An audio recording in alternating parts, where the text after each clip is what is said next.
If you're experiencing login errors with your American Express account, follow these steps to troubleshoot and resolve the issue. This guide will help you identify common problems and provide solutions. Step 1. Check your credentials. Ensure that you are entering the correct username and password. Double check for any typos and make sure that your caps lock key is not on, as passwords are case sensitive. Step 2. Clear browser cache. Sometimes stored data can cause login issues.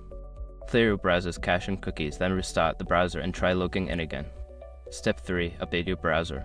Make sure you are using the latest version of your web browser. Outdated browsers can lead to compatibility issues.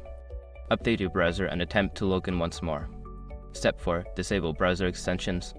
Certain browser extensions can interfere with website functionality.